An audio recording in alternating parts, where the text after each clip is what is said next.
Yau kin fito kenan. Yau to dan lalo kudaden. Ga maka gaskiya? Eh. Ni yanzu ban fito da kuɗi ba dama wanta ne ban ga ma ba dan Allah ka yaƙuri. Kan bala ai ga ki ga tashin hankali akan kuɗin nan. Kuɗi na ɗauko ki zo ki ga min ki ce wai baki da koi biyar? To, watan kuma lafiya suke faɗa da me a daidaita sahu? Ko dan ciwon ya mace ne bari in je yanzu haka bai wuce ma akan kuɗin a daidaita sahu ba kuma bai fi ma naira 20 ba bara na je na biya Ki zo ki ga min ki ce wai baki da koi biyar? Na ce ka yi haƙuri ka zo gidanmu ka karɓa an jima in ka dawo.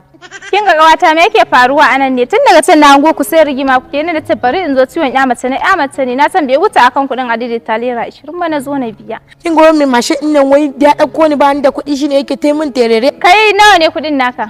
Kinga idan biya zaki ki biya ki huce idan kuma ba za ki iya biya ba kawai ki huce kinga 700 ne kuɗi na. 100 Warai. 700. Ai ban yi tunanin ya wuce naira 20 ba na zo in biya da na ce ciwon ya mace ne amma yanzu ciwon ke da shi ne ku yi ta faɗan ku ba ruwa na. Can ta matse miki. Na yake nan wannan kuɗin biya. Ha? Kinga ki ban kuɗi na nan zaki ban kuɗi na ki ban kuɗi idan kuma ba za ki ban ba kinga wannan abin mai sauki ne sai a je masallacin Juma'a. Babban masallaci a daura mana aure. A bakatun 700 ta. To shikenan na yarda ina son ka zan aure ka. Amma yanzu bari in fara gwada ma shika-shikan soyayya da zan maka. Ni kika mara? An mare ka din. Ni kika mara akan kuɗi na? To Allah ya isa ban yafi ba.